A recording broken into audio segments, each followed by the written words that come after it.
Halo Sobat Akuntansi, welcome to our channel. Jadi pada kesempatan kali ini kami akan membahas tentang standar costing dari workshop accounting. Sebelumnya teman-teman, perkenalkan kami mahasiswa S1 Akuntansi STE Indonesia Jakarta. Kami beranggotakan Florencia Febriana Rawi, Nurul Aziza, Winda Nurfitriana, Anissa Nurhasanah, dan Dila Amelia. Oke baik teman-teman, pada kesempatan kali ini kami akan menjelaskan materi tentang standar costing, yaitu bahan baku lebih dari satu. Tapi kalian tahu tidak apa itu standar costing? Kalau belum tahu, standar costing merupakan jumlah biaya yang seharusnya dikeluarkan untuk memproduksi suatu produk atau untuk membiayai suatu kegiatan tertentu dengan asumsi kondisi ekonomi, efisien, dan faktor-faktor lain tertentu. Adapun jenis-jenis biaya standar, yang pertama biaya standar tetap atau dasar, kedua standar ideal, yang ketiga standar yang dapat dicapai. Standar biaya bahan baku. Standar harga bahan merupakan harga yang seharusnya dibayar untuk memperoleh satu unit bahan. Harga standar ditentukan untuk semua jenis bahan yang digunakan dalam produksi. Pekerjaan ini membutuhkan banyak waktu loh. Yang kedua, standar kuantitas atau efisien. Bahan merupakan kuantitas bahan langsung yang seharusnya digunakan untuk menghasilkan satu unit produk jadi. Apabila dalam produksi digunakan beberapa jenis bahan, studi teknis pengalaman masa lalu, test runs berguna untuk menentukan standar kuantitas. Standar biaya tenaga kerja langsung. Standar tarif upah tenaga kerja langsung merupakan tarif upah yang ditentukan di muka untuk tenaga kerja langsung dalam satu periode. Sedangkan standar jam atau efisiensi tenaga kerja langsung merupakan jumlah jam tenaga kerja langsung yang seharusnya diperlukan untuk menghasilkan satu unit produk jadi. Standar biaya overhead pabrik. Menentukan standar biaya overhead pabrik perlu diadakan analisis terhadap pengalaman masa lalu, perkiraan kondisi ekonomi, dan data-data lain yang relevan. Sedangkan budget BOP dapat dibuat oleh Departemen Akuntansi atau oleh departemen lain yang sengaja dibentuk untuk tujuan tersebut.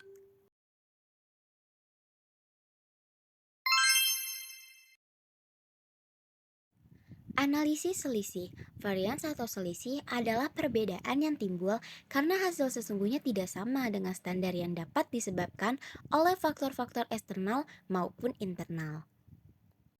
Oleh karena itu, faktor-faktor eksternal selisih yang tidak dapat dikendalikan harus dipisahkan dari faktor-faktor internal selisih yang dapat dikendalikan. Analisis selisih dibagi menjadi tiga loh teman-teman. Yang pertama ada selisih bahan baku yang meliputi selisih kuantitas, selisih harga, selisih komposisi, selisih hasil pemakaian. Kedua ada selisih tenaga kerja yang meliputi selisih efisiensi atau jam kerja. Kedua selisih tarif. Yang ketiga ada selisih BOP. Pertama ada analisis satu selisih, kedua analisis dua selisih, yang ketiga ada analisis selisih, dan yang keempat ada analisis empat selisih. Oke teman-teman, kita akan memasuki contoh soal bahan baku lebih dari satu bahan. PT Bakery memproduksi sejenis roti. Perusahaan menerapkan sistem harga pokok standar dalam perhitungan harga pokok barang jadinya.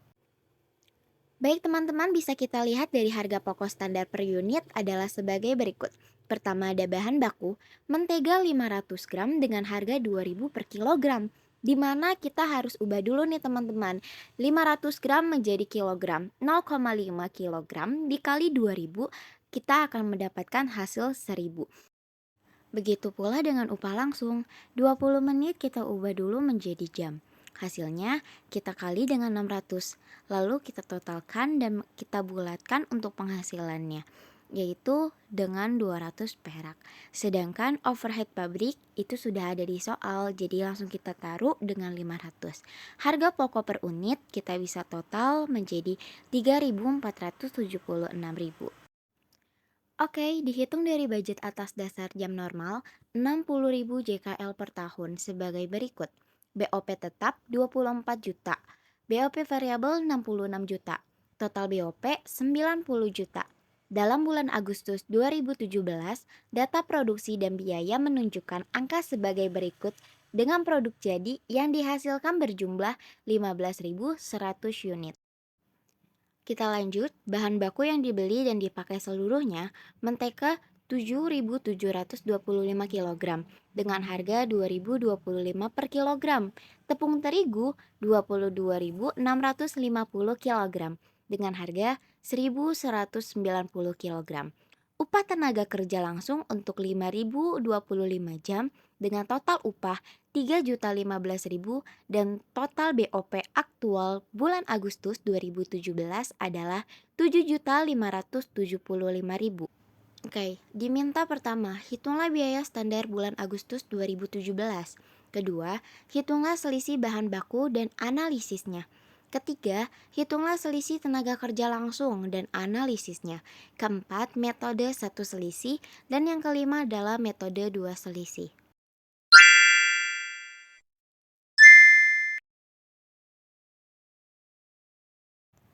Oke, baik teman-teman, kita mulai saja. Kita menghitung data standar. Di sini kita ada mentega 500 gram, kita ubah dulu menjadi kilogram.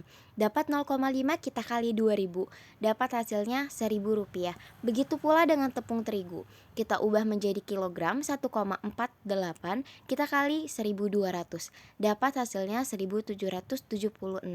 Lalu totalnya itu kita tambah dari mentega dan tepung terigu mendapat harga 2.776.000. Untuk upah langsung 20 menit kita ubah dulu menjadi jam. 0,333 kita kali 600, mungkin hasilnya 1, akhirnya kita bulatkan menjadi 200. Untuk BOP itu sudah ada di dalam soal dan di sini ada kapasitas normal 60.000 JKL per tahun. Jadi JTKL ini 5.000 per bulan ya teman-teman. Untuk menghitung BOP tetapnya kita bagi nih 24 juta dibagi kapasitas normalnya yaitu 60.000. Mendapatlah hasil 400 perak. Begitu pula dengan BOP variabel. 66 juta kita bagi 60.000 mendapatlah 1.100. Untuk BOP tetap BOP variabel totalnya adalah 90 juta. Sedangkan untuk hasil yang dari BOP tetap dan BOP variabel hasilnya adalah 1.500. Begitu pula BOP variabel 66 juta kita bagi dengan 60.000, dapat hasilnya 1.100. 1.100 kita ditambah 400 dari BOP tetap, dapatlah hasil totalnya 1.500. Baik teman-teman, kita langsung masuk ke data aktual. Yang dihasilkan 15.100 unit. Mentega 7.725 kg, kita kali 2025. Dapat hasilnya 15.643.125. Tepung terigu 22.650 kg, kita kali 1.190. Dapat hasilnya 26.953.500. Untuk total mentega dan tepung terigu 30.375 kg, sedangkan untuk total harganya 42.596.625.000. Oke, untuk upah langsung 5.025 jam, kita kali 600 dapat hasilnya 3.015.000. BOP aktualnya kita dapat harga 7.575.000. Baik teman-teman, yang pertama kita menghitung MPV, harga standar dikurang harga aktual dikali kuantiti aktual. Yang pertama di sini ada mentega, 2000 dikurang 2025 dikali 7725. Dapat hasilnya 193.125. Dia dinyatakan unfavorable karena harga standarnya lebih kecil daripada harga aktual. Begitu pula dengan tepung, 1.200 dikurang 1.190 dikali 22.650. Dapat hasilnya 226.500. Dia dinyatakan favorable dikarenakan dia harga standarnya lebih besar daripada harga aktual. Lanjut teman-teman, yang B adalah MQV. Kita menghitung kuantiti standar dikurang kuantiti aktual dikali harga standar. Untuk mentega 7.550 kita kurang dari 7.725. Kita kali 2.000. Dapat hasilnya 350.000. Kuantiti standar produk jadi yang dihasilkan dikali masing-masing kuantitas bahan. Jadinya 15.100 dikali 0,5 dapatlah 7.550. Untuk menghitung kuantiti standar, produk jadi yang dihasilkan dikali masing-masing kuantitas bahan. Jadi 15.100 dikali 0,5 dapatlah hasil 7.550.000. Kita lanjut ke MMV. M standar dikurang M aktual dikali harga standar. Untuk mencari M standar, total kuantitas aktual dibagi total kuantitas standar dikali kuantitas standar mentega, di mana kita akan mendapatkan harga 7.670,45.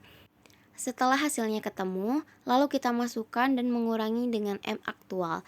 Dikurang 7.725, kita kali harga standar yaitu 2.000, dapat hasilnya 109.100 dan dia unfavorable. Begitu pula dengan tepung ya teman-teman, kita menghitung dan kita dapatkan totalnya lalu kita selisihkan. Oke teman-teman, kita lanjut lagi nih, menghitung MYV, ya standar dikurang ya aktual dikali harga standar. Untuk ya standar kita menghitung dari produk yang dihasilkan dikali total kuantitas standar, 15.100 unit dikali 1,98 kg. Dapat hasilnya 29.890 kg. Lalu kita tinggal masukkan saja ya standarnya tadi sudah kita hitung 29.898.000 dikurang 30.375 dikali harga standar yang sudah kita hitung 1.402 dan hasilnya adalah 668.754 dan dinyatakan unfavorable.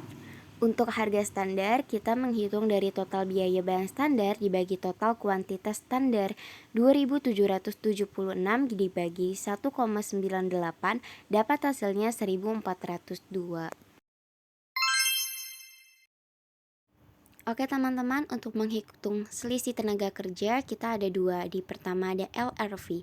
R standar dikurang R aktual dikali kapasitas aktual. 600 dikurang 600 dikali 5025 dapatlah hasil dengan 0. Untuk yang kedua ada LTV. Kapasitas standar dikurang kapasitas aktual, di mana kapasitas standar ini dari produk yang dihasilkan dikali kuantitas kapasitas standar. Oke teman-teman, kita masuki selisih BOP. Pertama ada metode satu selisih, bisa dilihat BOP aktual, BOP standar, kita dapat overall variance. Oke, yang kedua ada metode dua selisih, kita akan mencari controllable variance. Di sini kita dapat melihat ya apa yang harus kita cari. Yang kedua ada volume variance, budget BOP cup standar dikurang BOP standar. Itu adalah hasil dari volume variance. Kita lanjut menghitung model 3 selisih teman-teman. Yang kita harus cari adalah pertama spending variance. Dia dihitung dari BOP aktual yang sudah kita dapat 7.575.000, lalu budget BOP pada cap aktual. BOP tetap dikurang BOP variabel. Di mana BOP tetap harus kita cari, hasilnya 2 juta, BOP variabel juga kita harus cari, dapat 5.527.500. Kedua itu kita jumlahkan mendapatkan hasil 7.527.500. Barulah kita bisa mencari spending variance dari BOP aktual 7.575.000 dikurang budget BOP pada cap aktual 7.527.500 dan dapat hasil 47.500. Model yang kedua yang harus kita cari adalah idle capacity, di mana budget BOP pada cap aktual dikurang kapasitas aktual dikali total tarif. Itulah namanya idle capacity. Dan yang terakhir adalah efisiensi variance. Cap standar dikurang cap aktual dikali total tarif. Dan itulah hasilnya untuk efisiensi variance. Oke teman-teman, sekian pembahasan standar costing yang bisa kami sampaikan. Mohon maaf bila ada kesalahan, semoga kalian paham dan semoga video ini bermanfaat. Terima kasih, sampai jumpa di video lainnya.